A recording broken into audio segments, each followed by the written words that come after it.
y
la boca contra la grama,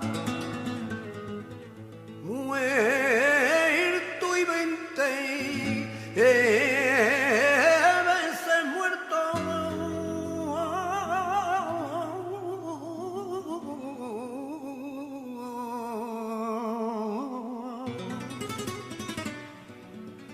Tendré apretados los dientes y decidía.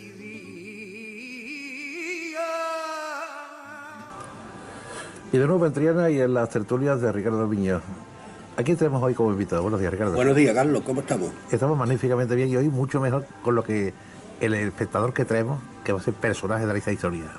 Pues hacía tiempo que no lo veía yo usted. ¿Y se encuentra usted bien? Magníficamente bien. Pues eso es lo que yo quiero. Aquí en Triana, ¿quién se siente mal? Hombre, en Triana es la capital del mundo. Y tú eres el que da la hora de Triana. Pues sí, señor, tiene usted razón. Con mucho gusto para todos los trianeros y todos los viandantes que pasen por el puente de Triana. Cada vez que suena esa soleá que hizo Ricardo Viñó para las campanadas, que sepan ustedes que cuando cruzan el puente, ese sonido es los buenos días de Ricardo, las buenas tardes, las buenas noches. Pues sí, señor. Para deleite de todos los que entren en Triana. Y ahora voy a hablar de esa España que poca gente conoce, la del sufrimiento. Bueno, hoy tenemos con nosotros a un morisco que para mí es, y para mí, para toda la gente, ¿no?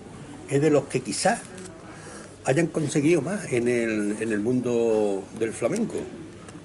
Porque después de verse recorrido, lleva muchos años en esto, y después de verse recorrido prácticamente todo el mundo, y haber hecho recitales desde el pueblo más pequeñito hasta el estadio mayor de fútbol o los teatros más importantes en París, España, etcétera, etcétera, ¿no?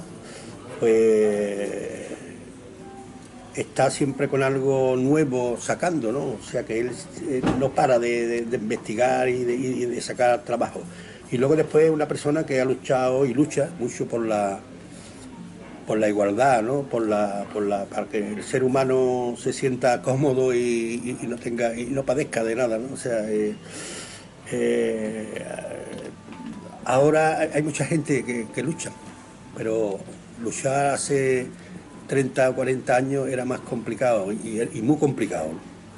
Entonces tenemos con nosotros al cantador Manuel Gerena, que él nos explique de propia voz de cómo ve las cosas, cómo está todo, cómo le va a sus cosas, cómo nos habla un poquito del homenaje, del gran homenaje que le dieron hace poco en el Teatro FIBE, un homenaje muy bonito en la que participamos también, tuvimos el gusto de participar nosotros con él. Y bueno, él tiene 80.000 cosas que contar porque no para. Bueno, para que ustedes sepan, cuando Ricardo ha dicho morisco, no es que sea moro, es que es el gentilicio de la gente de Casalla de la Sierra. De la Puebla de Casalla. La Puebla de Casalla. Y aquí está con nosotros don Manuel Gerena. Manuel, buenos días. Hola, buenos días, Carlos. Primero, gracias por venir, gracias por existir y gracias por tener también la otra voz de una España que había que pregonar su libertad, porque tú naces allí en Puebla y lo que ocurre es que tú empiezas de mandaero, eres electricista, empiezas a andar por la vida, pero ve tanta injusticia a tu alrededor con los jornaleros que dice, bueno, aquí alguien tiene que hablar por ellos, ¿no? Y entonces había poetas a tu alrededor, bueno, poetas como Alberti, Celaya, Blas de Otero, gente importantísima, y tú dices, bueno, pues yo tengo que darle esto a alguna forma, y coge la voz y el talento y el verso prohibido para poner otra España en los oídos de la gente que necesitaba un poco de libertad, ¿no? Era un poco como esa radio pirenaica que se escuchaba a los Allendes del Pirineo, pero tú eras la voz cercana de Andalucía que hacía comulgar con ruedas de molino lo que estaba ocurriendo desde otro lado, desde otra costa en esta España. ¿Por qué esa voz y por qué ese grito? Tú empiezas casi a los 12 años a hacer cantador, ¿no? Bueno, yo empecé a escribir antes que a cantar. Escribí prácticamente siendo un poeta analfabeto, como tantos niños y niñas de esta España que le tocó vivir la represión del franquismo, la pobreza que causaban los caciques y que siguen causando los caciques del mundo. Entonces yo trabajaba primero en el campo, en las grandes cuadrillas de niños y mujeres, con 10 años prácticamente ya, y luego ya, como mi padre también era electricista, pues yo algunas veces le ayudaba a su trabajo. Ya me vine con una empresa aquí, la eléctrica industrial de la calle Beatriz Suabia en Nervión. Me vine a trabajar como electricista, como ayudante, ya con entre 12 y 13 años tenía, ¿no? Yo ya en esa época escribía prácticamente las vivencias que yo había tenido en el campo, sobre todo en el campo.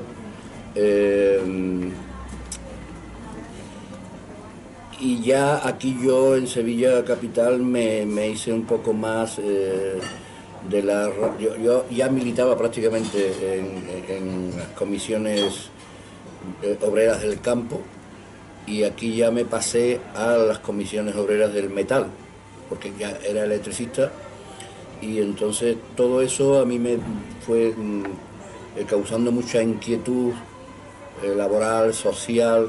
Ahí fue cuando yo ya, entre lo que yo ya traía de atrás, de niño, de jornalero, que tenía en mi memoria, y lo que yo ya estaba volviendo a vivir, aunque fuera un chaval, a mí me tocó ser muy rebelde desde la adolescencia, y precisamente yo empecé, insisto, a escribir antes que a cantar, ¿no? Entonces, ¿qué pasa? Pues como andaluz, me gustaba el flamenco. Yo tampoco pretendía ser cantador flamenco y mucho menos figura de nada, y entonces la rueda de la vida, como se suele decir, hizo posible que yo fuese cantando lo que ya escribía. Lo que aprendíamos es lo que escuchábamos en la radio, que entonces afortunadamente la radio ponía mucho flamenco, ¿no? Y yo precisamente empezaba a escribir sobre la medida, la métrica de los versos. Yo la tenía como tanta gente en el oído, porque había leído muy poco, y entonces precisamente yo escribía a lo mejor un fandango o un cante por soleá, lo que yo escuchaba, y curiosamente, como no sabía, pues plasmaba en el papel una métrica equivocada. Pero al final no era equivocada. O sea, yo plasmaba, por ejemplo, 16 versos, 2 versos de 16 sílabas, ¿no? Entonces, claro, curiosamente luego cuando me di cuenta, cuando ya cayó en mis manos un libro, por ejemplo, el primer libro de Miguel Hernández, que ha sido siempre mi maestro más directo del verso, el libro de Vientos del Pueblo, cuando cayó también un libro muy curioso, Cantares Flamencos, de la colección austral, que hoy se llama, el libro se llama Demófilo, que fue una recopilación que hizo el padre de los Machados sobre coplas anónimas, ¿no?, de la gente. Y ahí yo ya aprendí un poco la métrica, pero curiosamente coincidía lo que yo tenía escrito con lo que yo estaba leyendo. Solamente tuve que partirlo por la mitad, y incluso tenía la rima en su sitio y todo, ¿no? Pero te explico cómo yo empecé sin saber poner el bolígrafo, la pluma, como le quieras llamar, sobre el papel, ¿no? Luego teníamos mucha deficiencia intelectual. Podría ser un ser humano muy inteligente, si tú quieres, ¿no? Pero no tenías conocimiento intelectual porque prácticamente no habíamos ido al colegio, y entonces pues no sabías. Y entonces ahí está precisamente el trabajo de la persona que se envuelve sola en la vida, ¿no? Y así empecé y así continué, y bueno, pues en este momento, como decía Ricardo, pues he recorrido todo el mundo prácticamente, tengo más de 3.000 conciertos en el pellejo, tengo 36 discos grabados, 8 libros de poemas, y aquí continúo en la batalla. Bueno, a las generaciones que viven ahora, que ven cómodamente, que son muchos pijos pobres, que son gente que está muy bien acomodada, que solamente son idealistas, que no tiene nada que ver con lo que tú veías, porque uno no se hace luchador ni rebelde por gusto, se hace por la injusticia que ve, ¿no? ¿Cómo era ese pueblo de donde tú extraes las canciones? Porque está el capataz que dice en la puerta del pueblo: tú trabajas, tú no trabajas, y no le dice trabaja o no trabaja, comes o no comes. Así era, así de injusto era, y así de injusto sigue siendo, porque la sociedad, el paro que se reconoce en la sociedad en nuestro país, en España, es un paro no solamente injusto, sino es un paro provocado por el cacique de siempre, que es el que dice tú comes o tú no comes. Esa es la desgracia. Sigue habiendo mucho más desigualdad que nunca en este momento, pero en esa época de los aperadores y de los capataces, de los cortijos, es verdad que nos reuníamos en las plazas del pueblo y habíamos terminado de trabajar, entonces pagaban por día. Jornales. Eso era el jornal, te lo pagaban por día, y entonces cuando te pagaban, pues te decía tú si vas mañana o tú no vas mañana, ¿no? Entonces, claro, es lo que estamos hablando, tú si comes mañana o tú no comes mañana.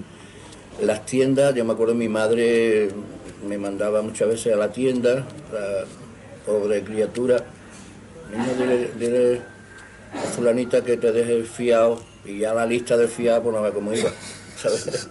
Y entonces yo alguna vez caprichosamente compraba chocolate y me lo comía por el camino, y la cuenta se engordaba más. Pero total, ahí íbamos trapicheando. Entonces cuando cogíamos dinero, pues le pagabas, bueno, eso lo sabe mucha gente, ¿no? Le pagabas a la mujer de la tienda y tenías otra vez abierto. Pero tú fíjate qué cosa más curiosa, Bonet, que toda España vivió de las pequeñas tiendas de comestibles de gente humilde, Sí. que no te daban jamón, pero el garbanzo no te faltaba el aceite, no te faltaba un poquito de leche, no te faltaba Sí. casi nada de eso. Y cuando aparecieron los grandes supermercados, esos que nos dieron de comer desde el año 40, los tiramos por la borda, casi están a punto de desaparecer las tiendas de comestibles, y se van a los grandes almacenes, ¿no? Qué incongruencia también, ¿no? Total, esa es la injusticia de la vida. O sea, tú tienes un tanque y vas y arrolla por la calle. Tú tienes una bicicleta y desgraciadamente no te respetan. Tú vas a pie, tú eres uno de la a pie, yo afortunadamente soy una de las personas de a pie, y el cacique a caballo, y cuando yo digo a caballo no me refiero solamente al caballo, porque pobre caballo, qué culpa tiene un caballo, ¿no? Con lo hermoso que es un caballo, ¿no? Ese animal. Pero el cacique de siempre, o sea, el cacique de siempre no es solamente el llamado señorito andaluz, o sea, caciques los hay en todos los rincones de la sociedad, ¿no? Son la gente que maltrata a la gente. Estamos hablando, para que ustedes tengan una imagen exacta de lo que estamos hablando, no se trata del capataz que va a trabajar, sino es del prepotente que maneja a la gente a su gusto, que avasalla, que coges a las mujeres, que coges a las niñas, que las seduce, que las casa después con el primero que coge, que le pone una casa. Es otra España que no se ve. Por eso sale la rebeldía de Manolo. No nada más que hace es explicar cosas que él ve puesta en la voz, que después resulta que todo lo que es justo escuece o duele, pero no deja de ser verdad. Ricardo, tú has convivido mucho tiempo también a su lado con el maestro Gerena, ¿no? Bueno, sí, yo hace que nos conocemos ya muchos años, ya Quería comentar una cosa de lo que había hablado de las cuentas estas, de las tiendas de comestibles. Sí, sí. Mi suegra tenía una pequeña tienda de comestibles allí en Dos Hermanas cuando se murieron de las cabezas. Y tenían una libreta, no veas. La libreta como... La Biblia. La libreta era, llégate. Mira que mi madre que va a venir mañana a soltar. Total, que los pobres se murieron, ¿no? Cuando se murieron no vea la libreta. Yo, la libreta es para hacer un libro de... Yo me acuerdo de esas libretas de cuadritos con dietarios, ponía No estaban Antonia negras. o Juani Las o pastas no Fernando. estaban negras, ¿ves? De la pringue que le caía de la tienda del chorizo y de... Pero qué lastimoso era tener que venir fiado.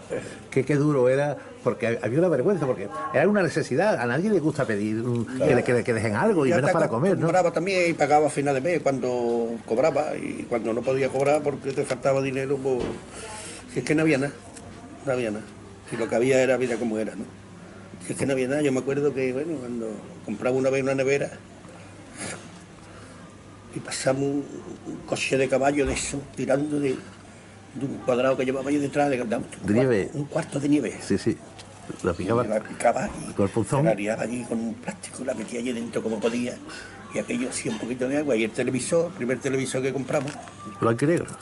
parecía un cine aquello, pues ya todos los vecinos en el patio, sentarse, sí. su silla a una hora. ¿Eh? Y recuerdo que mi abuela, la pobre, que murió con cerca de 100 y pico años, y se sentaba delante de un hombre que daba el parte, un hombre con un bigotito, ¿no? Sí, sí. Y se sentaba y a todo le decía que sí, y yo. Porque ahora no sé qué, no sé cuánto, mi abuela. Y ahora yo, para escucharla, pasaba por delante del televisor y decía yo, este tío es un cieso, hombre. Y hacía así mi abuela. Uy, Se creía que estaba escuchando. Se creía que estaba dentro. Escuchándolo. No, por su cabeza no concibía ¿Cómo? que Es una aquello- cosa que se enchufa a un tío. que estaba el tío allí, ¿no? Y no había nada, bueno, y a Manuel hace ya muchos años que nos conocimos. Y yo recuerdo así, en casa de José Luis Parreño, un coleccionista de guitarra, entonces coincidí allí con él, me lo presentó. Mira, Manuel Herrera, un cantador y tal. Yo iba allí porque tenía una colección de guitarras muy bonita y me llamaba, llévate esta guitarra ahora a tocar afuera, llévate la otra. Y allí lo conocí, bueno. Y Y tenía ya mucha guitarra de Paco Barba, ¿te acuerdas? tenía de Paco Barba y del abuelo de Rodríguez, que eran de las caras. Rodríguez. Las caras de Rodríguez, él tenía una colección buenísima. Lo llevaba desde chico, su padre ya por lo visto ya ha coleccionado guitarra. Y ya congeniamos ahí, él me solicitó para que fuera yo a acompañarlo algunas veces, tuvimos momentos muy buenos de estadios grandes llenos de gente, sitios más pequeños de universidades, cuando él protestaba cantando, que era difícil protestar en aquella época. Hoy protesta todo el mundo, pero protestar en aquella época era diferente. Pues también tuvimos momentos de que llegaba la Guardia Civil y nos detenía, ¿no? Para la policía, para dentro los dos, ¿no? Así tuvimos momentos también y... Bueno, que aquel tiempo se va al Ministerio de la Gobernación, había una represión grande, la libertad de expresión estaba totalmente prohibida, claro. Y un canto, un gallo, como dice él en sus poemas, ¿no? Que haga el kikiriki diciendo las 4 horas de barquero. No, es que todavía no estaba ni la transición, ¿eh? Todavía existía... No, yo me refiero Estamos hablando de los años 70 y antes, Claro. antes de los 70. Claro, Antes de los estamos hablando en pleno régimen, cuando era difícil cantar. O sea, yo quisiera haber visto a todos estos liberticidas que hay ahora en aquel tiempo. Vamos, se hubiera metido bajo la cama. O sea, y él salía a cantar. Sí, no pero va a es que esconderse. Manuel no ha tirado la toalla todavía, es que sigue protestando más que antes, cada vez que lo veo me dice, o Tenemos sacando que un libro, o sacando... Tenemos que seguir protestando. También, otra vez, tengo una anécdota muy simpática con él, que una vez estábamos en Valencia y le dije yo, Pepa, le hice señalar el escenario a mi mujer, le digo, sácalo a bailar. Sácalo a bailar, después de estar alargando ¿Qué mal lo pasé? corriendo por el escenario, el Pepa detrás de que tiene que bailar, y allí se pegó el hombro. Al final se lo marcó, ¿no? Una patada de bulería como pudo, y todo el mundo para adentro con él. Qué mal lo pasé ese día. Cosas así. Ahora que cómo me reía, cómo me reía. Luego Sí, mira- eso era un festival, eso era un concierto que yo hacía en Valencia, y yo los invitaba yo como artista, invitados, o sea, los contrataban igual que a mí, y allí había, ese concierto había 5 o 6 mil personas, ¿sabes? Y la gente un agustito, muy bonito, sí, el vivero me parece que era. Y total que yo di mi concierto que tenía yo que dar, y luego ya venía Pepa Monte y Ricardo, y ¿sabes? Y bueno, pues ahora me hicieron la broma esta, que como había un fin de fiesta, yo tenía que salir ya allí a saludar también. Con su maleita. Claro, y no, yo estaba detrás con los palmeros, pero yo escondidito, porque a mí para que me partan las manos, ¿sabes? Y este me hizo una broma, le dijo a Pepa, sácalo. Y me sacó y él me dio a bailar, y yo no pasé más vergüenza. Y la gente, venga Manuel, pégate una patadita, pero que yo no sé bailar, si yo no sé bailar, venga hombre a lo que pueda. Manuel, Luego recuerdo un concierto muy bueno que estuvimos en Madrid. Allí trajeron a la Pasionaria, no sé si te acuerdas de aquello, con Pili Dolores, sí, Ibáñez. Allí había un puñado de cantautor allí en la Plaza de España, allí había por lo menos 15, 20 mil personas, ¿no? Y cuando yo nunca había visto a la gente con el AO y el martillo así cogido con cinta aislante, yo no lo había visto nunca eso, ¿no? Cuando me asomo y veo yo a toda la gente levantando aquello, wow. Digo, yo no salgo ahí, ¿vale? Yo no salgo ahí. No voy a lo que hay ahí. No voy a las herramientas. Dice que ahí hay muchas herramientas. Obviamente martillo, que nos van a matar. Dice, hay que salir. Salimos, es que yo fue 20.000 personas pegando chillí allí como loco. pero Manuel, tú siempre tenías el cartel, la policía secreta en la puerta y tú soldado todo el escenario. O sea, ese era el triángulo que había, el público por un lado, tú que el escenario y la policía, la Guardia Civil. Pero bueno, eso cuando me dejaban, claro, porque mucho más de la mitad de los conciertos míos fueron prohibidos precisamente media hora antes en la puerta del teatro. Ahí tenemos bueno, es que esa es una de las pequeñas anécdotas que se cuentan porque es una de tantas, ¿no? Cuando tuve que cantar yo con un megáfono en la puerta del López de Vega, en el año 76, ante miles de personas, porque había 7 conciertos y estaban todas las entradas vendidas, entonces iban unos al concierto primero, otros que iban a ver si podían canjear, porque ese concierto primero era en el Polideportivo de Chapina. Entonces el ayuntamiento lo denegó porque era muy grande y no quería tanta gente junta. Entonces había 7.000 entradas vendidas y precisamente se pudo cambiar por 7 conciertos en el López de Vega. Y entonces, claro, unos iban ese día para el primer concierto a canjear la entrada para el primero, el segundo, el tercer concierto. Y todo se juntó allí. Y luego muchos curiosos, y como también el López de Vega está al lado de la universidad, todo, pues entonces allí se reunieron varias miles de personas en la puerta. Y tuve, claro, como siempre, media hora antes el teatro cerrado y media hora antes pues prohibido. Y pues, al día siguiente yo tenía que ir a la Universidad de Valladolid. A los 2 días siguientes cantaba por segunda vez en el Palau de la Música de Barcelona, que yo fui el primer cantador flamenco que cantó en el Palau de la Música en el año 74. Y bueno, así pues a diario problemas, ¿no? Ya como ahí me detuvieron, una de tantas veces que me detuvieron, las 72 horas obligadas, hasta que te llevan ante el juez, ¿no? Y en las mazmorras de la Gavidia, cuando ya iba a salir de las mazmorras para ir al juzgado, pues me dieron una carta del señor ministro que había llegado a mi casa, que había llevado mi mujer allí, una carta que llegaba del ministro de Fraga, diciendo, muy señor mío, de inmediato se será devuelto su pasaporte. Y le digo yo a la policía, ¿para qué quiero yo pasaporte? O sea, ¿qué hago yo con un pasaporte aquí? Y el papel que tuve que firmar de 200.000 pesetas de multa, como siempre, ¿no? Yo no pagaba ni una, además yo a Fraga se lo decía en la prensa, yo no te pago ni una multa para meterme en la cárcel si quieres. Yo era un preso muy incómodo y no les interesaba meterme en lo que es la cárcel oficial. Porque todavía era más revolucionario ahí dentro. Claro, no es porque había mucha gente en la puerta pidiendo la libertad y lo que se alborotaba todo mucho más. Precisamente ellos son los que provocaban las manifestaciones, porque cada prohibición era una manifestación. Una respuesta, sí. Claro, la gente se dividía incluso en varias manifestaciones y yo siempre iba en una manifestación, si no me habían detenido, pues iba en una manifestación encabezando y terminaba cantando por Martinete, ¿me entiendes? O sea, que al final cantábamos en la calle. Esa era la lucha verdadera, ¿no? ¿En algún momento te trataron bien también la policía? Bueno, yo tuve la suerte de que a mí me detenían como artista muy conocido. Claro.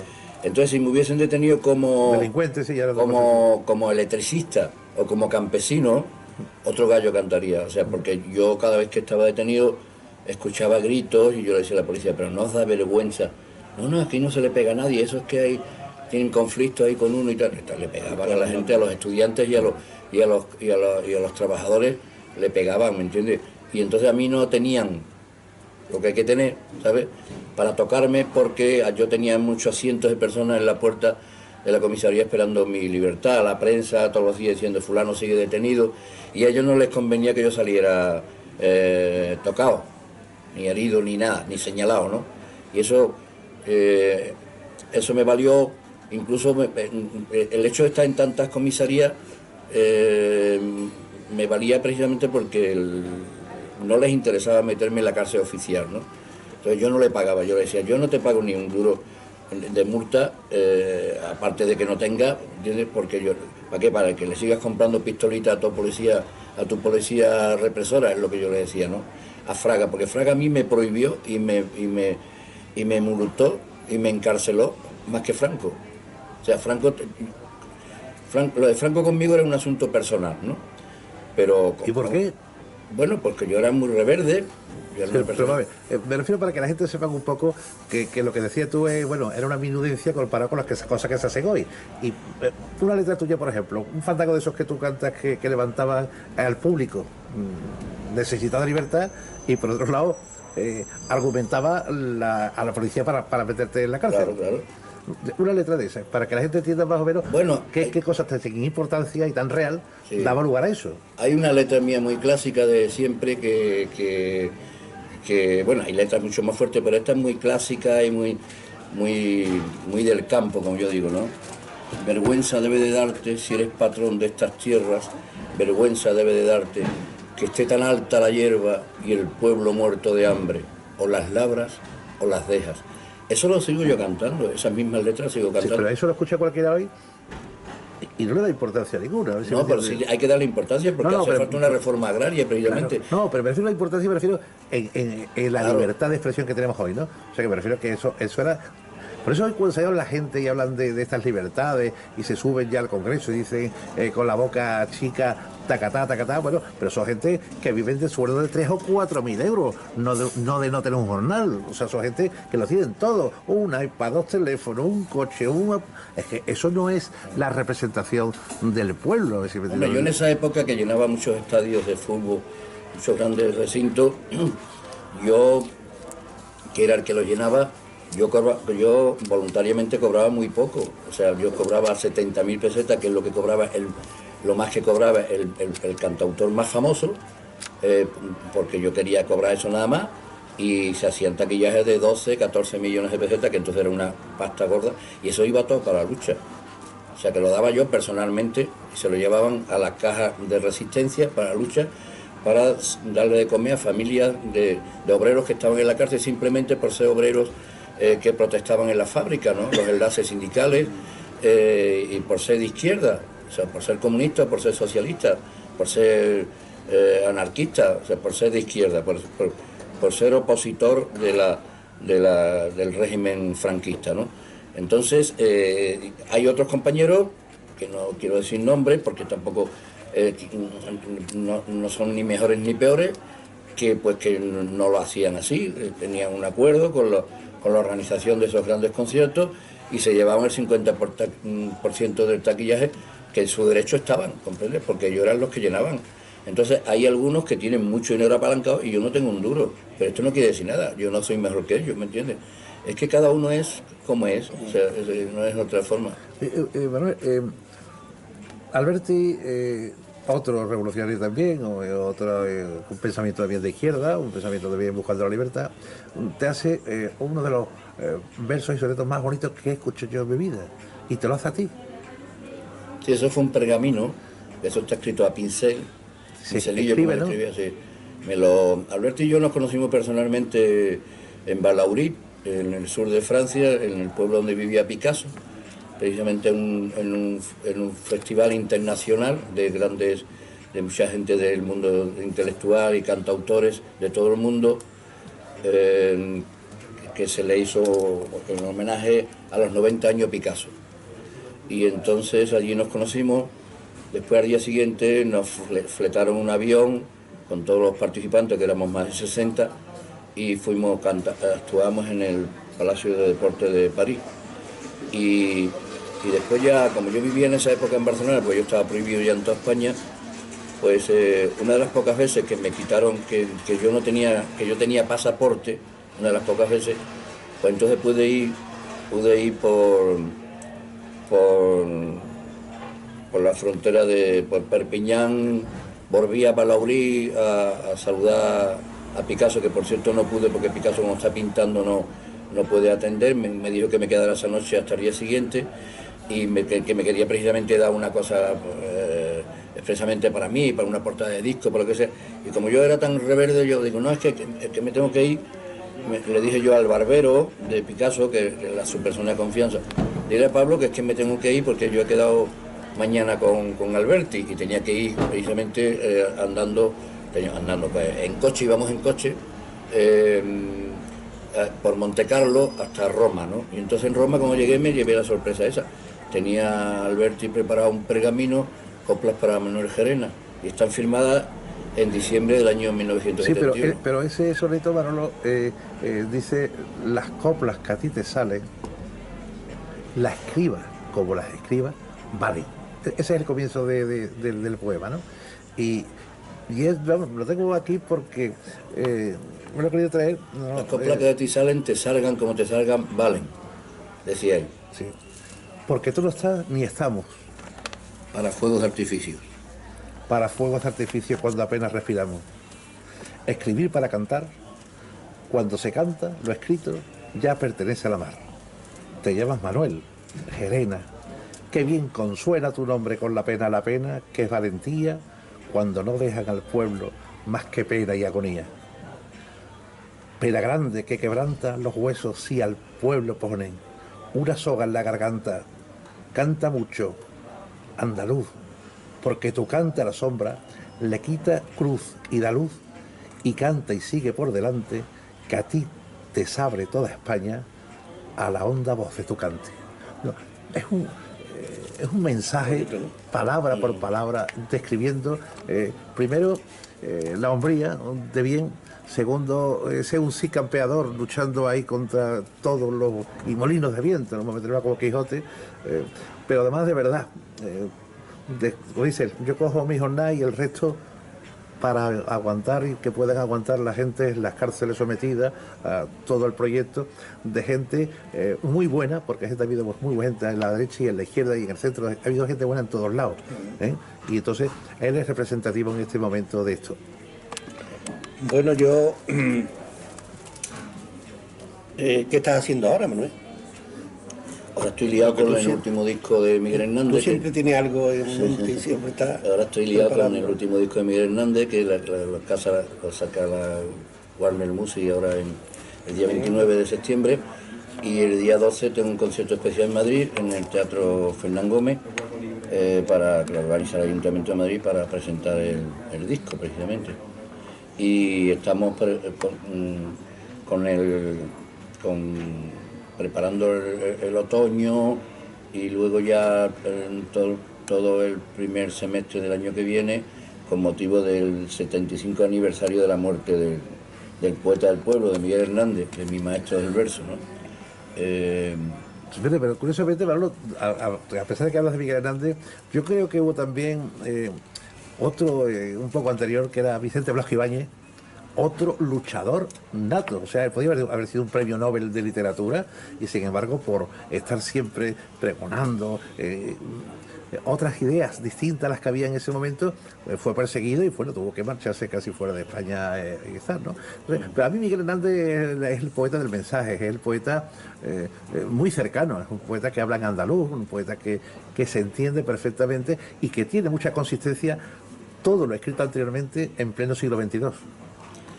Miguel Hernández fue mi maestro fue y es, ¿no?, mi maestro más directo del verso. Ahora precisamente la familia y un amigo gran escritor se publica, se reeditan las nuevas obras completas de Miguel Hernández con 3.000 apuntes corregidos y unas coplas nuevas que han salido por ahí de cosas que Miguel Hernández le escribía a gente en la cárcel, ¿sabes? Pues han aparecido y se van a presentar se presenta en toda España ahora el día 31 de octubre en Madrid, en el Cervantes, en la Fundación Cervantes, el Ateneo Cervantes, y yo tengo que participar allí cantando.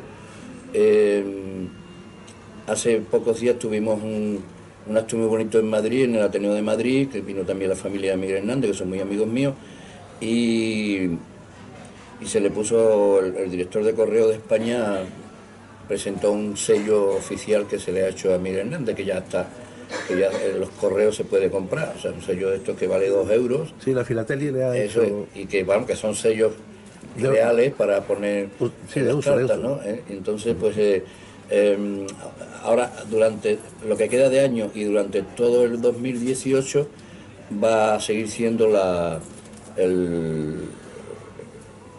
homenaje al motivo del 75 aniversario de la muerte del poeta, ¿no? Y ahí vamos a estar, pues, corriendo de un lado para otro. Tú bebes en esa fuente para empezar a tener sentido lo que tú escribes, ¿no? Porque lo que escribes, pero lo piensas, pero lo ves.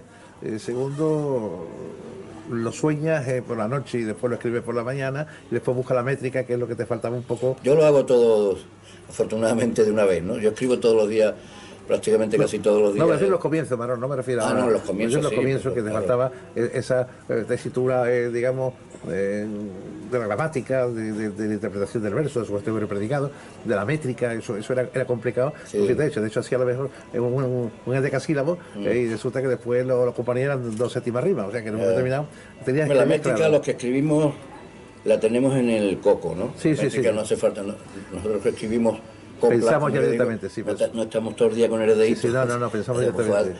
Entonces, aparte de que, bueno, está luego el poema libre, pero claro, nosotros los que andamos en el mundo flamenco, tenemos que escribir con una métrica muy justa, porque precisamente la cuarteta octasílaba, que es la que más se usa en todo el flamenco, digo en todo, en la mayoría del flamenco. Luego están otras medidas, que son las seguirillas, que tienen otro tipo de verso, que son 2 versos de 5 o 6 sílabas, los 2 primeros versos de 5 o 6 sílabas, uno de 11 sílabas, que incluso obliga a estar partido por la mitad, y termina en otro de 5 o 6 sílabas, porque todo depende cómo terminan las vocales, ¿no? Y luego, pues luego están los fandangos, que son versos de 5, son 5 versos de 8 sílabas, y que muchas de las cuartetas las convertimos en fandango, o sea, vamos dando la vuelta, claro. Entonces, pero el fandango es el campo más extenso, porque el fandango no son solamente lo que le llamamos fandango, o los fandangos de Huelva, o los fandangos de donde quieras llamarle, ¿no? Los fandangos son todos los cantes levantes, las granainas, las malagueñas, todos son fandangos. Y entonces, claro, tienen todos prácticamente la misma métrica, ¿entiendes? Entonces el fandango es lo más extenso que hay dentro del cante. Y luego pues está la soleá o la boleá por soleá, que tienen las mismas métricas. Hay fandango en todos los sitios de España, ¿eh? O sea, no solamente en el flamenco, ¿eh? Sí, no, claro, la propia en Aragón, o sea, en Aragón hay fandango. La jota aragonesa es un fandango. Además, la jota aragonesa se ha utilizado, hay un cante por alegría que es una jota, ¿sabes? O sea, Oye, ahora vamos a hablar de gente también que tienen en su cante cosas que decir, ¿no? El Cabrero, por ejemplo. ¿Lo conociste? Mi amigo José, sí, claro. El Cabrero, Buen tío de cerca, buen tío aparte de de ser lejos. muy amigo mío, pues un personaje importante, digo personaje, valga la expresión, ¿no? O sea, es un hombre muy honesto, es un hombre... Y sigue con sus raíces, sigue de Cabrero, él le gusta ser Cabrero. Bueno, yo no Ya creo que siga de Cabrero, él tiene ni él presume de ser cabrero, ni... No, pero hace mucho tiempo. Sí, no, a él le gusta el campo, Sí, y sí. entonces tiene sus cabritas, y él no... Antes tenía más cabra, como él dice, y tenía que tener un cabrero él, ¿no? Sí, sí. Aparte de que él también hacía Sí, de cabrero, porque a él es que él le gusta, eso le gusta. O sea, es una condición que él tiene, igual que a mí me puede gustar otra cosa. Entonces, él la puede llevar a cabo, tiene sus cabritas siempre, y se va con sus cabras al campo, no por necesidad, porque afortunadamente el cabrero, afortunadamente para él, para su familia, el cabrero gana dinero. El cabrero es una persona muy solicitada en muchos sitios, es un gran cantador, es un gran artista y muy buena persona. Otra de la época y... Él empezó después que yo. Eso no Sí, más quiere joven. No, tiene casi mis mismos años. ¿Sí? Lo que pasa es que él empezó después que yo, él empezó en la época de cuando mi amigo Salvador Tábora lo llevaba con Quejío, la obra de La Cuadra. Pero vamos, eso no quiere decir nada. Nadie que otros han empezado antes que yo, eso no quiere decir nada. ¿Quién empieza antes ni quién empieza después? El otro día le hicieron un homenaje muy bonito a Salvador Tábora. En la Caja San Fernando, donde Sí, presentaron el documental. Un documental muy bien, hablando la gente bastante bien. En el flamenco siempre se ha protestado mucho. Lo que pasa es que ha habido pocos especialistas, ¿no?, en protestar tanto, ¿no? Pero en el flamenco el gitano no ha protestado de que... Bueno, ¿y Vallejo? Vallejo es uno de los grandes cantadores del mundo, de toda la vida, y es injusto que con el ritmo que cantaba Vallejo, mucha gente, no digo ni gitano ni payo, digo mucha gente del mundo flamenco, no lo han considerado lo que tienen que considerarle. O sea, pues igual Vallejo, Vallejo canta, o sea, no tiene menos compás que ningún gitano, eso te lo aseguro. Era un bicho. ¿Entiendes? Y como cantaba por granaina, por fandango, por todo, ¿no? O sea, entonces se quedó fuera injustamente de los llamados libros flamencos que cierta gente ha escrito alabando a otra gente y la anularon. Y anularon. Entonces, pero no la anularon conscientemente, o sea, sino que lo van olvidando. Pues igualmente que son gente distinta también, grandes artistas y grandes creadores, como es Pepe Marchena, como es Bonito Valderrama. O sea, que estamos hablando de gente... El flamenco no es solamente mi gran maestro y mi gran amigo de siempre, Antonio Mairena, ¿me entiendes? Ni Manolo Caracol, ni Manuel Torres. O sea, son formas de cantar, pero es que hay otras formas, ¿no? Yo soy más bien de la forma de cantar de Mairena. Te digo por los fandangos, Antonio el Sevillano. Hombre, Antonio Sevillano fue uno de los primeros, preciosos los fandangos, y unas letras muy bonitas. Ese fue uno de los primeros que yo empecé a tararear, a cantar. Recuerdo un fandango que decía, si eres tan buena persona, con esa tos tan atriflada, ¿no?, ahora puedes demostrar, ¿no?, que la mentira se acaba cuando llega la verdad, ¿no? El fandango que cantaba para romper, ¿no? El sevillano cantaba... Bueno, cantaba por fandango y cantaba por bulería y cantaba por todo. Ustedes sabéis que el primer disco que sale al mercado como Soleada Alcalá es de Antonio el Sevillano. No lo sabía. Pues sí. Porque vivió allí cuando chico, en Alcalá. Y fue el primero que graba, que lleva el cante al disco. Bueno, existiría antes, ¿no? Pero el que lo lleva al disco, ¿eh? Otro, para que lo recuerde, Juanito Maravilla. Juanito Maravilla, un gran fandanguillero también. Yo me acuerdo que cuando yo empecé a grabar los primeros discos en discos Velte, que yo entonces... era la época que yo pasaba mucho por Barcelona, que fue en el año 68, 69, pues Juanito Maravilla era uno de los que estaba siempre grabando allí en Vélez, y bueno, Juanito Maravilla, Pepe Pinto... ¿Y Fregena? Y Fregena, un gran fandanguillero también, o sea, que son unos pedazos de artistas, sí. De ahí hemos bebido todos, o sea, nosotros la gente más joven que ellos, hemos bebido de todo, afortunadamente. Oye, otro que aparte de que se veía casi todo, era el Beni. El Beni de Cádiz. El Beni, hombre, bueno, el Beni es... Porque también cantaba por fandango, que era famoso. No, por todo. El Beni era muy caracolero, sí, caliente, sí. Caliente. Sí, además se ponía como caracol, se le gustaba la mano por delante. Y muy buen artista, muy buen cantador, y su hermano Amor Rodríguez, pues también... Amor Rodríguez cantaba muy bien. Lo que pasa es que no tenía voz de cantador profesional, pero Amor Rodríguez cantaba con un compás enorme y sabía mucho de cante. Y el Beni, precisamente, un fenómeno, o sea... Oye, ¿y Naranjito? Naranjito, aparte de una gran persona, un gran artista y un gran cantador y un gran conocedor de los cantes. Pues fíjate, a mí me gustaba mucho, aparte de que cogió muy bien la petenera que cantaba la Niña de los Peines, aparte de eso, él cogió mucho, él cantaba muy bien los cantes de Triana, los tangos de Triana, eso me encantaba. Y dentro de los cantadores también vamos a hablar de guitarristas de poderío, ¿no? Pues Ricardo ha ido a muchísimos sitios, ¿no? ¿Qué otros guitarristas has llevado a lo largo de tu carrera? Bueno, yo siempre llevaba un guitarrista fijo. Porque si te has dicho que siempre llevaba los mejores, sí, porque era que mejor pagaba. Sí, bueno. como igual que siempre después llena estadios de fútbol, yo me quedaba con una pequeña parte, pero que era un buen sueldo, o sea, era lo que más cobraba el artista más conocido, pues también tenía posibilidad de pagarle al guitarrista más que otro, a lo mejor, ¿no? Pero yo siempre llevo un guitarrista fijo, o sea, ahora viene conmigo, lleva ya 20 y tantos años, un muchacho de Toledo que se llama Juan Ignacio González. Ricardo estuvo mucho tiempo conmigo de guitarrista, Manuel Molina en esa época dura, incluso antes de Loli Manuel y todo eso. Y yo llevaba, en los discos, yo siempre todos los discos los grabé, casi todos los discos los grabé con los Habichuelas, con Juan Carmona Habichuela, y después ya entró Pepe. Pepe grabó ya después conmigo, que lo traía Juan, empezó a grabar algún tema suelto. Y ya Pepe grabó conmigo 2 o 3 discos creo. Grabó uno muy bonito que lo van a volver a sacar ahora, que es un disco en directo. Manuel Gerena en vivo en Barcelona. Cañizares, ¿no? También. Cañizares estuvo conmigo mucho tiempo. Cañizares lo cogí yo con 12 años. Con Manuel Cañizares lo cogí yo con 12 años, estuvo 10 años conmigo. Después ya se fue con Paco Lucía. Bueno, primero se fue con el último La Fila, que lo había contratado más de 40 actuaciones de un año para otro. Y le dije, no sea tonto, que conmigo lo que tiene son prohibiciones. Y a última hora, como había tantas prohibiciones, digo, no te lo pienses. Oye, Camarón. Camarón un fenómeno. Un fenómeno, es una cosa... El Camarón ahí pasa como muchos otros artistas, ¿no? El gusto es libre, ¿no? Y cada uno le puede gustar Camarón y a otros no. Vamos, no, creo que no haya gente que no... Yo no creo que haya gente que no le guste Camarón, que le guste más a otra gente, ¿no? Pero Camarón ha sido un rompedor total de un gran... él no ha sido un creador en el sentido... porque él no creaba las letras, él no creaba los cantes, pero él creaba la forma, su forma de cantar.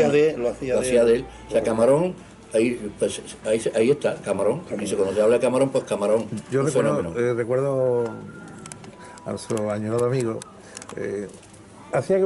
iba mucho a la bodeguilla con tipo de Felipe González, que estaba siempre invitado allí por las tardes, noche. Después iba a ir todos los mítines que se daban. Tuvo mucha suerte porque también lo conocieron muchísima gente a través de los sitios que iba en directo, ¿no? Yo recuerdo aquí en el Palacio Sebastián, uno de los grandes, cuando al principio de la democracia vino y se puso en la antigua parte de la feria, y aquello estaba lleno absoluto, ¿no? Y después hay otro que es Pepe Marchena. ¿Marchena qué? Marchena, que yo lo he nombrado antes. Revolucionario. Marchena es un revolucionario del cante en general. O sea, Marchena revolucionó el cante y el mundo del espectáculo. Era cabeza de cartel en toda España, donde quiera que iba, con su propia compañía, y fue el que hizo posible que mucha gente que no sabía nada del cante flamenco pudiese escuchar flamenco. ¿Y tu amigo Meneses? Mi amigo y paisano Meneses, pues un gran cantador también, igualmente. Ha dejado una buena obra. Una obra muy interesante, conjuntamente con mi paisano también, Paco Moreno Galván, que era el que le hacía las letras y era su, digamos, como su tutor, ¿no? Y bueno, pues han sido 2 personas muy importantes dentro del mundo del cante, y ahí está su obra. Hay otro también que es importante dentro del mundo del flamenco. Hemos hablado ahora de los letristas, ¿no? Hay letristas por todos lados, ¿no? Incluso ahora va a venir Manolo Melado dentro de un rato, que también es otro que se lo tira muy bien y hace amigo Manolo. Sí, hace una... una letra muy bonita. Escribe muy bien, Manolo, sí. Muy redondas y muy cantables, ¿no? El mundo actual está cambiando tanto, Manuel, desde que tú has vivido en un pueblo pequeñito, has vivido con los jornaleros, has visto con los capataces, has visto las injusticias desde el caballo, has visto todo lo que ha ocurrido desde la otra España, del espejo, de la parte de atrás que no se ve. Estamos en el siglo XXI. ¿Cuál es el mensaje que tú das a todo el mundo? Aquí no hay, estamos hablando de la humanidad, aquí no hay ya clases sociales ni hay lugares políticos, a la humanidad. Hombre, yo el mensaje que sigo dando, que no es distinto al de antes, pero es mucho más, se ha ampliado el mensaje. Primero, que es muy necesaria la paz en el mundo entre los seres humanos. La paz, para lograr la paz verdadera, precisamente tiene que haber justicia. O sea, no hay paz sin justicia. Entonces lo primero que hay que hacer es justicia. porque cuando la gente sigue apaleada, cuando la gente sigue muerta de hambre, cuando la gente sigue discriminada, cuando solamente viven bien unos pocos en el mundo, pues precisamente es muy difícil que haya una justa paz. Arreglando un poco ese asunto, que la gente sea menos envidiosa, que la envidia desgraciadamente es como una enfermedad, pero no es una enfermedad que tú naces con ella, no, es una enfermedad, es un vicio que la gente tenemos, nos metemos todos, se libre el que pueda, muy malo, es un asunto muy malo. La envidia es un asunto muy malo porque tú, en vez de alegrarte del bien de los demás, estás diciendo, y este tío, ¿cómo ha llegado a esto si este no vale para nada? Porque tú no tienes esas mismas posibilidades, ¿no? Sí, o incluso la gente que le ha tocado la lotería, por lo que sea, en vez de alegrarte, dice, bueno, y este tío... ¿Ese cómo le va a tocar la lotería si ese vecino mío, hombre? Claro. Entonces, y precisamente la nobleza del ser humano se ve precisamente en el, o sea, no en ser redentivo, en el sentido de decir, bueno, me aguanto con todo, ¿no? El ser humano por naturaleza es reverde. Un niño desde que nace llorando prácticamente, ¿no? Entonces el llanto de la reverdía, luego el ser humano lo continúa desde siempre, porque el ser humano no debe de conformarse de que haya esclavitud en el mundo, y entonces lo más importante es conseguir que haya justicia y que haya paz. ¿Qué es la gran palabra libertad? ¿Cómo se entiende y cuál es tu mensaje para las generaciones venideras de cómo se entiende la libertad? Tú que has estado oprimido. La libertad es una de las cosas más importantes. La palabra libertad y la palabra amor y la palabra paz, he dicho antes, son de las más importantes que un ser humano puede pronunciar. Pero la palabra es una cosa y otra cosa es el hecho. La libertad es un derecho que los seres humanos tienen, todos, desde que nacen, ¿no? Ahora, ¿qué pasa? Hay otros seres humanos, o llamados seres humanos, que se encargan que los demás no tengan libertad, porque si los demás tienen libertad, ya ellos no pueden manipular caciquilmente la vida de los demás, ¿no? Entonces, la libertad es una de las cosas más importantes que merece el ser humano, y es uno de los sentimientos más importantes que el ser humano debe de seguir teniendo. Esa es la bandera de lucha blanca de sal y verde de esperanza que tú siempre has comulgado, con pensamientos realmente cercanos a Blas Infante. Me refiero que era también otro libertario en el sentido de la palabra del pueblo andaluz, lo entendía como algo propio. Y el tiempo va pasando, Manolo, tú tienes 71 años y sigue 72 voy a cumplir ya. Bueno, tenemos 71, ya los 72 esperaremos. Sigue luchando y sigue en la brecha. Me refiero porque el artista, lo mismo que el torero, lo mismo que el médico, mientras sea útil quiere estar ahí. Ya no es ni siquiera necesidad, para comer ya tienes, no te va a hacer falta, pero hay que seguir diciendo cosas porque el pensamiento, mientras las neuronas no funcionen, estamos obligados a comunicarnos con la gente, a decir lo que pensamos y a ser un poco testimonio de lo que va a ser el próxima generación de futuras, ¿no? Tú ahora, en la actualidad, ¿qué estás escribiendo? Yo escribo todos los días, y además ahora que hay tanta... O preparando, mejor dicho. Bueno, yo escribo todos los días. Sí, sé que eres un escritor diario, sí. Sí. Entonces escribo todos los días donde me coja, en la servilleta de los bares donde me pilla, ¿no? Eso era mucho de Florencio Quintero, sí, y de Ramón Charlo, sí, que se ponía a escribirle al palo y la saeta se la escribía en la espalda. Se asomaba en la calle Tomás de Ibarra cuando pasaba la Piedad, y entonces le decía, ¿viene la Piedad? Entonces cantaba el palo, ¿viene la Piedad? ¿No? Claro. La segunda, y así iba haciendo. Dime, Ricardo. Yo escribo todos los días, por ejemplo, ahora en los medios, los grandes avances que tenemos en los medios, en las redes sociales. Por ejemplo, yo tengo varios muros, Facebook, sí. El Facebook, el Manuel Gerena, que está siempre con los 5.000, eso que solamente que te dejan, no puedes tener más, Sí. amigos que le llaman, ¿no?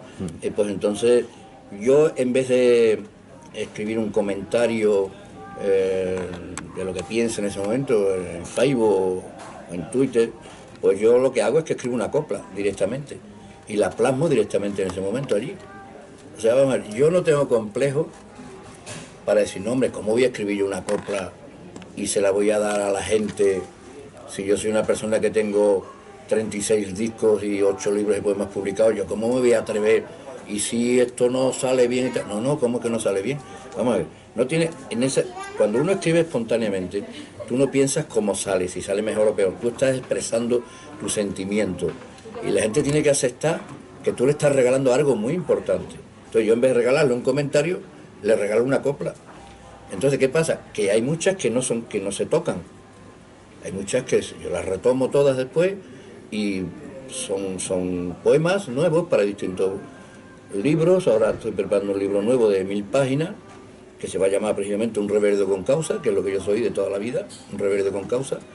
Y entonces, pues, hay cosas que incluso tú escribiste ayer, lo miras y incluso... Tiene actualidad. Sí, no, te permites corregirlo, porque Facebook tiene que tú le abres el editar y tú dices, pues este verso lo voy a cambiar, entonces lo cambias, entonces tú lo vas, pero son cosas que yo le regalo a la gente. Y hay mucha gente, incluso editores míos y gente de editores literarios y de la casa de discos, dicen, Manuel, es que si se lo regalamos a la gente, después la gente no compra el libro. Digo, si hombre, si lo compra, tú no te preocupes, que la gente compra el libro con más ganas, ¿sabes?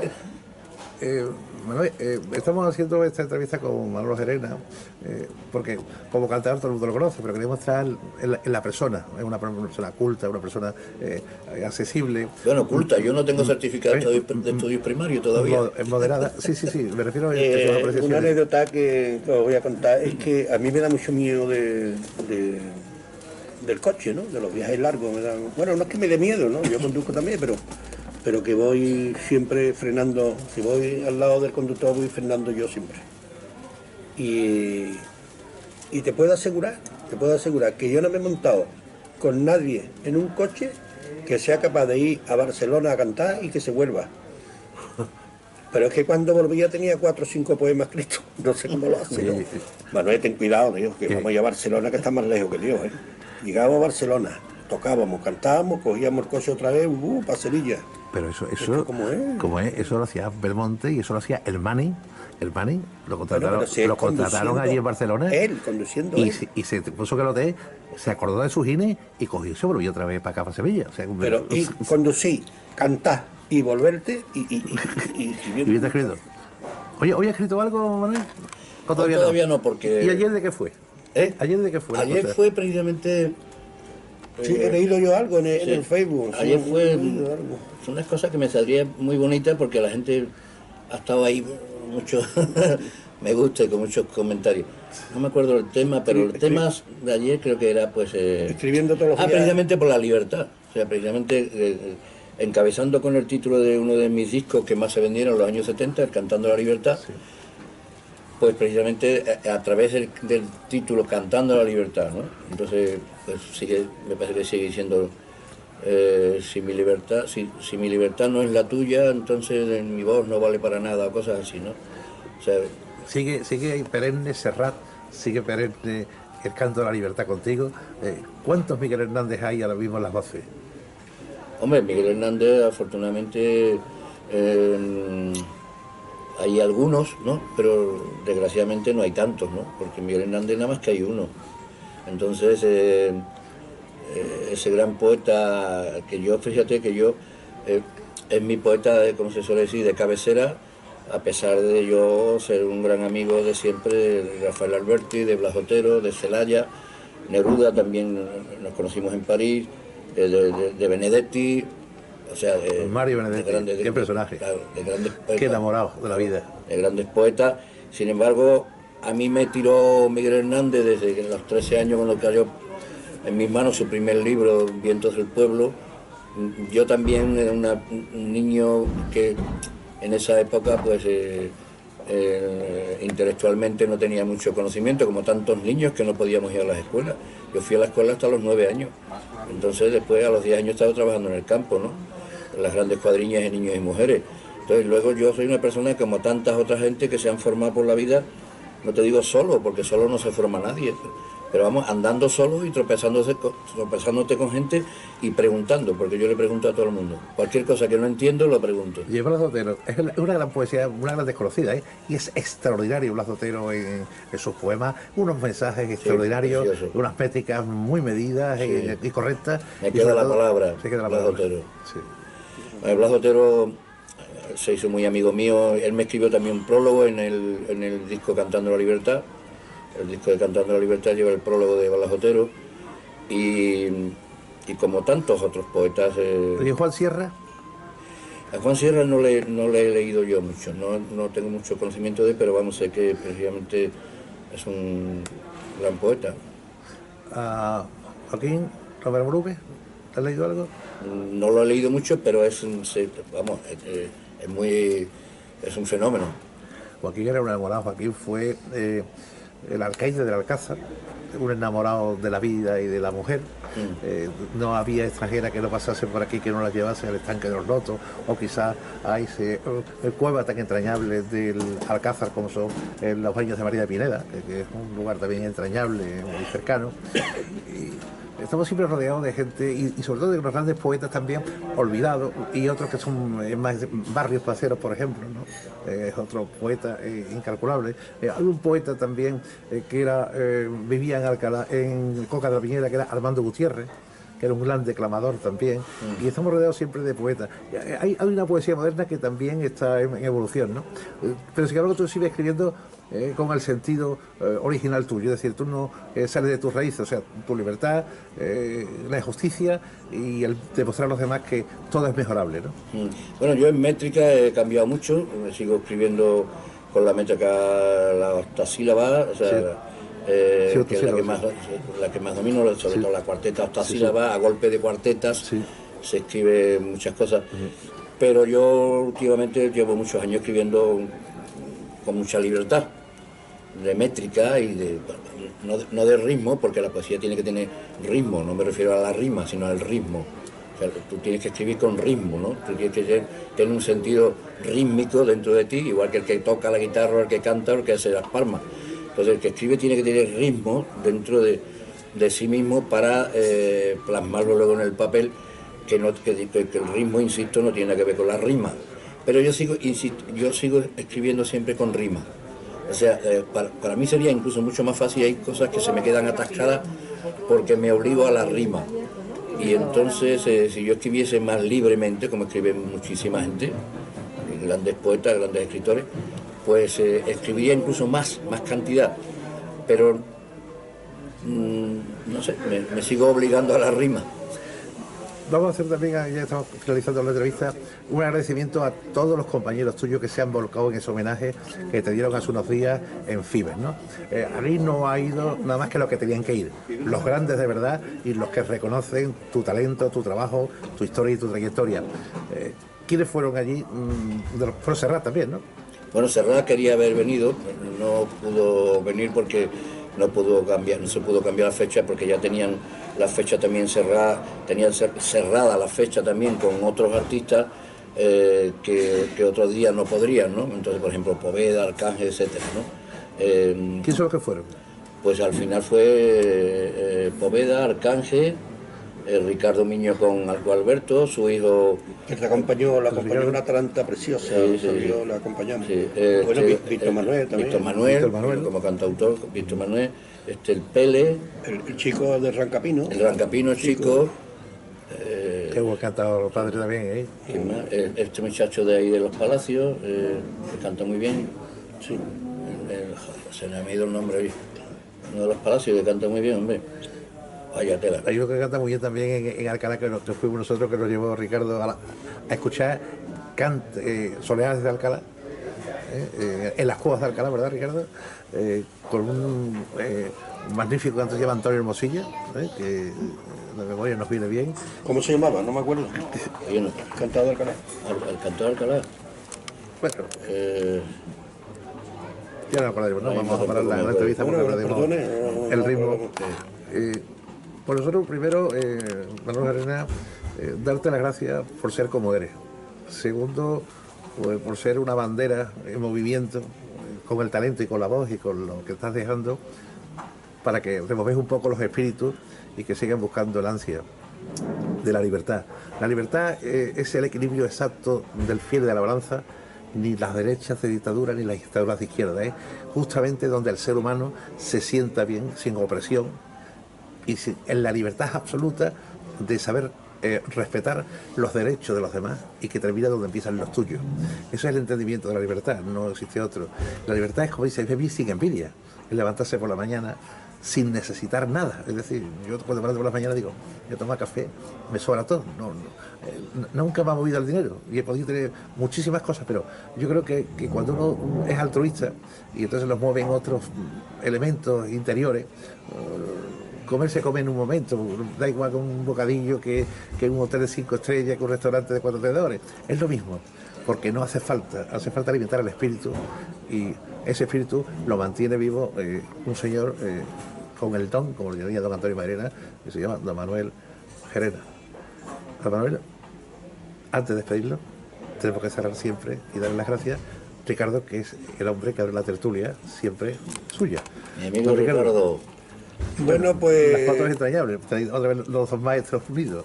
que como te estaba comentando, que bueno, que hemos hoy aprendido cosas de De la humanidad de Manolo. la ¿verdad? humanidad de Manolo y de su trayectoria, y de que aquí está, que no ha tirado la toalla y tiene mejor voz que nunca. Está cantando ahora como nunca, porque cantó el otro día una taranta preciosa con el piano, un tono tan alto, y aquello fue muy bueno, le gustó mucho a todo el público que se reunía allí en el FIBE, ¿no? Y que tenemos Gerena para muchos años. Bueno, Manuel, Pues muchas usted, gracias. como es el maestro, cierra la entrevista hoy. Ya ha hecho la despedida a Ricardo y cierras. Bueno, pues yo agradeceros vuestra amabilidad y agradeceros ese interés por transportar mi voz a los demás, y les deseo a todo el mundo paz. Y una letra de sentencia. Una letra de sentencia, ahora mismo me pillas en blanco. No, pero la, como escribo la todo- busca, la busca. Como Aquí- escribo aquí- todos los días. Aquí tenemos montones, vamos, aquí tenemos montones, sí. Mira por ahí cualquiera de las que tengas fuera en ese libro. Bueno, a ver. Entre la vida y la muerte hay un tiempo que se va. Cada minuto merece vivirlo en la libertad. Cosa más bonita. Maestro, muchas gracias. Gracias a vosotros. Yeah.